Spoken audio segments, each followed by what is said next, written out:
Hello à tous, je suis super contente de vous retrouver aujourd'hui enfin pour une nouvelle vidéo. Donc je sais, ça fait assez longtemps que j'ai pas posté sur cette chaîne, je sais pas combien de temps, ça fait une semaine ou deux. Mais pour tout vous dire, j'ai pas mal voyagé. Pour ceux qui me suivent sur Instagram, vous le savez, en ce moment j'arrête pas de bouger et du coup ça devient compliqué de filmer des vidéos parce que faut s'organiser, faut prendre la caméra, faut prendre le trépied, faut que... Enfin voilà, avec un bébé j'avoue que c'est un peu plus compliqué et là depuis qu'on est parti on a eu que des galères avec nos logements. Si vous me suivez sur les réseaux sociaux ou sur ma chaîne de vlog, vous êtes peut-être au courant, mais on a dû changer de logement pratiquement tous les jours, le temps n'était pas non plus très clément. Du coup voilà, ça a retardé pas mal les vidéos, je m'en excuse et je reviens aujourd'hui avec une vidéo qu'on m'a beaucoup demandé. Donc j'ai posté sur Instagram il n'y a pas très longtemps pour vous demander ce qui vous plairait de voir sur ma chaîne et vous avez été énormément à me demander comment je faisais pour voyager avec un bébé. Donc je vais y répondre aujourd'hui. J'ai pas du tout préparé cette vidéo, je vais vraiment parler de mon expérience et partager mes conseils avec vous. Si vous me connaissez depuis pas mal d'années, vous savez que Joanne et moi on adore voyager, qu'on ne tient pas en place, que chez nous on y reste rarement plus d'un mois ou deux avant de se lasser, d'avoir envie d'aller voir ailleurs. Et donc on a beaucoup bougé depuis que Liam a 2 mois, puisque j'ai accouché en France et dès qu'il a eu 2 mois on a dû retourner en Espagne. Donc déjà ça a été un gros voyage.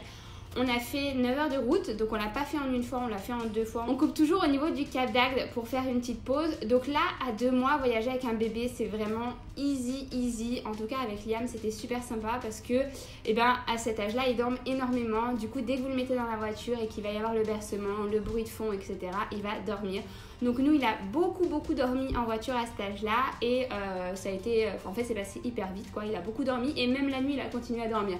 Parce que moi, je me disais, il va beaucoup dormir dans la voiture et la nuit, il va plus être fatigué du tout. Et si ça n'a rien changé, il a aussi dormi la nuit. Donc voilà, la voiture, plus ils sont petits, franchement, plus c'est facile de voyager avec. Plus ça grandit, après, ça se complique un petit peu. Encore une fois, ça va dépendre des bébés. Donc nous, on avait pas mal pris la voiture quand il était petit, puisqu'on l'a repris à 4 mois pour cette fois-ci faire Valencia-Grenoble et là aussi ça s'est très bien passé. Il a moins dormi que quand il avait 2 mois, mais ça s'est quand même très bien passé. Et ensuite on a pris l'avion à 5 mois.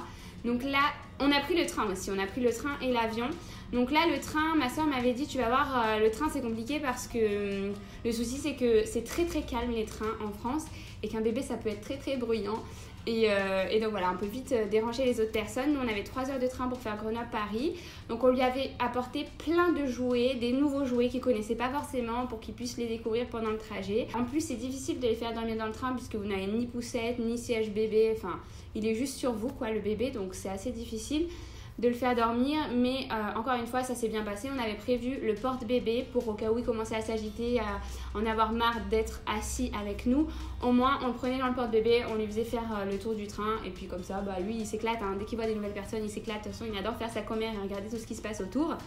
Donc ça s'est super bien passé, il a été très calme, il a même dormi 1 heure après la tétée. Souvent il s'endort assez facilement après la tétée, du coup c'était pratique d'en avoir une en plein pendant le trajet. Et donc voilà, le train ça s'est très bien passé. Ensuite on a pris le taxi, on avait réservé un taxi ensuite qui nous attendait à la gare puisqu'on avait énormément d'affaires. On partait en République dominicaine. Et quand vous partez en voyage longtemps avec un bébé, vous avez énormément d'affaires. Il y a la poussette, il y a le lit, il y a votre valise, il y a la valise de Joanne, il y a énormément de choses à prendre. Et du coup, ce qu'on avait fait là pour pas être trop embêté, c'est qu'on avait appelé à l'avance un taxi qui était venu nous récupérer directement à la sortie du train avec un genre de pancarte et tout. Donc ça, c'était vraiment un soulagement parce que autant à Grenoble, il y avait quelqu'un pour nous déposer, autant à Paris, il n'y avait personne pour venir nous chercher. Donc c'était hyper pratique. Je vous conseille de faire ça si jamais vous voyagez avec un bébé ou des enfants et tout, que vous savez que vous allez prendre un taxi, appelez à l'avance, comme ça vous réservez et le siège auto et il peut venir vous chercher directement à la sortie du train, c'est pas plus cher. C'est vraiment très pratique, donc je vous conseille de faire ça. Ensuite on est arrivé à l'hôtel, donc on a pris son lit en fait à chaque fois quand on se déplaçait quelque part. C'est vraiment quelque chose qu'on fait tout le temps, c'est qu'on emmène son lit avec nous. Donc nous on a un lit parapluie de la marque Baby Bjorn qui est super.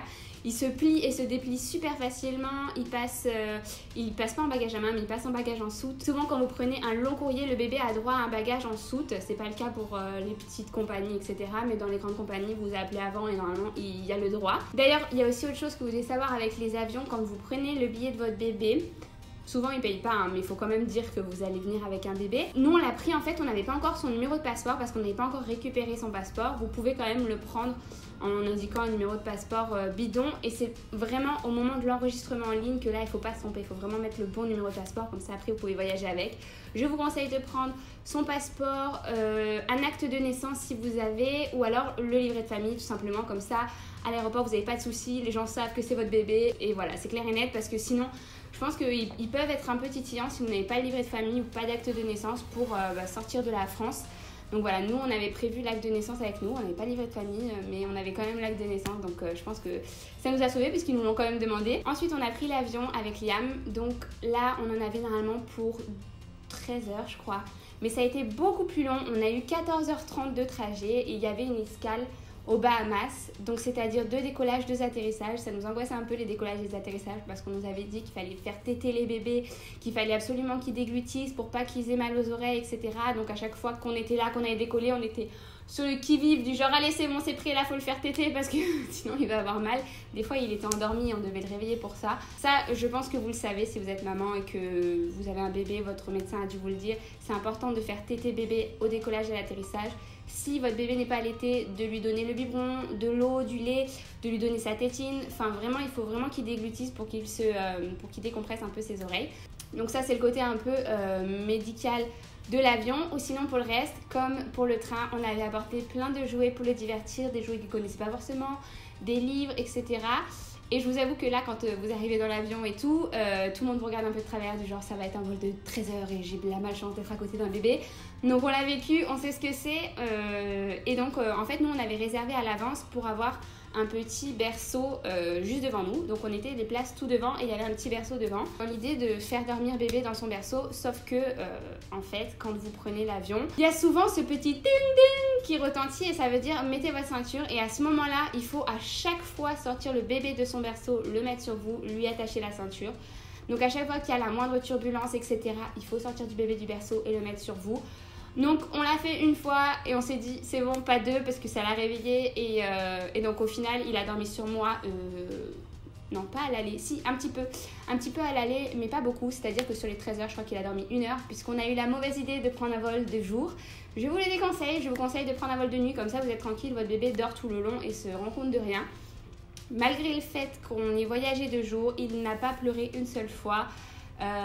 Il a été adorable tout le trajet. Je pense que c'est le fait d'être dans nos bras, toujours diverti, toujours on lui montrait des gens, on lui montrait des jouets, on allait à droite, on allait à gauche. Donc il a adoré ce trajet en avion, en tout cas il n'a pas pleuré une seule fois. Donc ça s'est très très bien passé. Nous, je vous dis pas qu'on n'était pas crevés à la fin, puisque le divertir non-stop, à lui chanter des comptines, à lui raconter des histoires, à lui montrer des trucs, au bout d'un moment, nous, ça nous épuise un petit peu. Donc nous, on était fatigués, mais lui, ça s'est très bien passé pour lui. Les 2 décollages, les 2 atterrissages, nickel. On est rentré et on s'est couché, puisque c'était déjà tard, du coup, quand on est arrivé à la République dominicaine. Ensuite, on a dû faire face au décalage horaire. Donc, le décalage horaire, il y avait 5 heures et il a mis bien 3-4 jours à s'y faire, hein, Liam. Quand ils sont petits, vaut mieux, je pense, pas aller dans un pays où il y a trop de décalage horaire, puisque déjà qu'ils ont du mal à se caler. Si encore en plus on les bouleverse, c'est pas top. Mais au final, on a essayé de le réveiller une fois et en fait, il était complètement stone, quoi. Lui, il avait qu'une envie, c'était de dormir. Donc, on l'a réveillé de son lit, le pauvre, parce qu'il se couchait à 5 heures. Donc, après, il se réveillait à 4 heures. C'était assez compliqué pour nous. Donc, on s'est dit, on va le réveiller plus tôt pour qu'il soit pour qu'il dorme plus longtemps le lendemain matin. Et en fait, ça n'a pas trop bien marché. Du coup, les soirs d'après, on essayait de décaler son coucher plutôt que de le réveiller une fois qu'il s'était endormi, puisque voilà, ça n'avait pas trop marché. Et puis franchement, ça faisait mal au cœur. Il était là sous la douche, il avait qu'une envie, c'était de dormir. Et nous, on était là, réveille-toi, Liam et tout. Donc bon, ça l'a pas traumatisé, hein, mais on l'a recouché 1 heure après d'ailleurs. Mais voilà, pour essayer de quand même le faire à l'horaire. Et ensuite, il s'est très bien fait. Au bout de 4 jours, je pense, il s'est toujours levé tôt et couché tôt. Il se couchait vers 7h, 7h30 par rapport en France où c'était plus 8h, 8h30.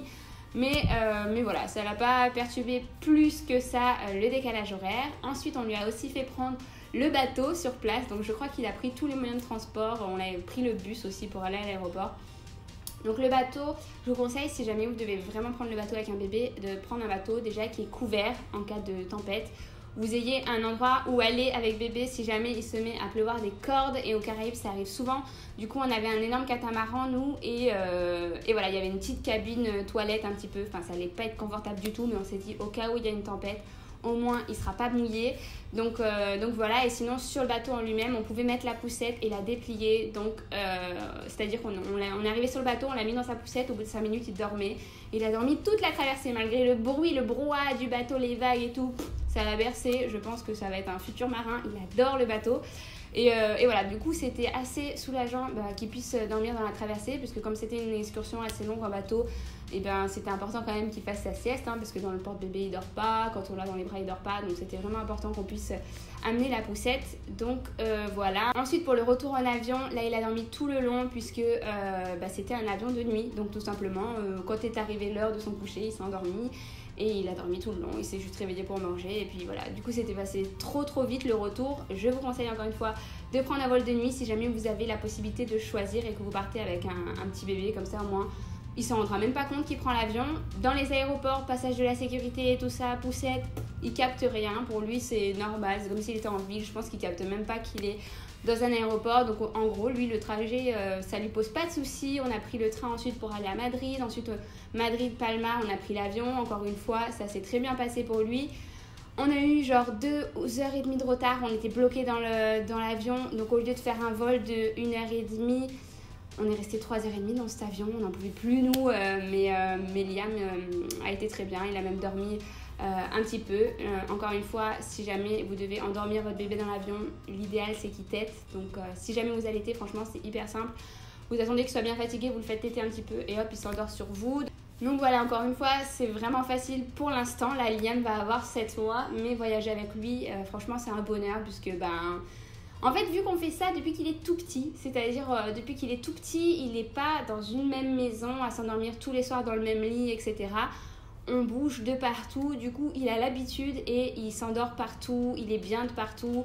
Voilà, le fait aussi je pense de prendre toujours son lit avec ses draps, avec son doudou, ça le rassure. Nous on fait toujours la même routine où qu'on soit, des fois il y a des baignoires, des fois il n'y en a pas, donc maintenant il connaît les douches aussi et il adore ça, donc vraiment il s'adapte, parce que je pense aussi qu'on l'adapte depuis qu'il est tout petit à bouger tout le temps. Donc là on va encore bouger demain, on change complètement d'endroit. On a aussi une poussette qui est hyper pratique et qui nous accompagne dans tous nos déplacements, c'est la poussette Yo-Yo de Baby Zen. Elle est vraiment cool parce qu'elle se plie et se déplie hyper facilement, elle passe en bagage à main. Donc nous on a la version à partir de 6 mois, mais elle commence à partir de 0, donc vous avez la version complètement allongée ou la version un peu poussette calme. Et Liam l'aime beaucoup, donc vraiment elle est hyper pratique, et je pense que c'est important d'avoir des choses légères et qui se plient facilement quand vous voyagez beaucoup. Et si je peux vous donner un dernier conseil, c'est vraiment de ne pas stresser quand vous voyagez avec un bébé, puisque lui il s'en fiche en fait de prendre l'avion. Ce qu'il va ressentir c'est votre angoisse à vous, votre stress à vous, et je pense que le fait que Joanne et moi on prenne l'avion tout le temps, qu'on se déplace tout le temps, et on n'est pas plus stressé que ça en fait en prenant les transports, à part la première fois. Je vous avoue que la première fois je faisais pas la fine, je me disais oh là là, les 13 heures d'avion en plein jour ça va être compliqué, et en fait quand j'ai vu que ça s'est passé aussi bien, franchement tous les passagers de l'avion à la fin nous ont dit en tout cas votre bébé il est adorable, alors qu'au début ils avaient tous envie de nous tuer. Voilà, après une fois que ça se passe bien, une fois, 2 fois, vous angoissez plus du tout, et franchement maintenant c'est un bonheur de voyager avec, et surtout qu'on n'angoisse pas avant de voyager. Donc il y a d'autres voyages qui sont prévus d'ailleurs avec Liam. Là on va rentrer à Valencia en avion, dans 2 semaines on repart à Genève, enfin on va voyager beaucoup. Donc je pense que ce qui a marché pour nous c'est le fait que Liam voyage depuis qu'il a 2 mois, et que du coup ça ne perturbe pas plus que ça de changer de maison tous les jours. Donc j'espère que cette vidéo vous a plu, qu'elle vous aura été utile. Si jamais vous voulez d'autres vidéos de ce genre, n'hésitez pas à me le dire dans les commentaires, je me ferai un plaisir de vous les faire. Encore une fois je suis désolée pour le manque de vidéos en ce moment, mais avec tous ces déplacements c'est assez compliqué. Je vous fais de très très gros bisous et je vous dis à bientôt dans une prochaine vidéo. Ciao!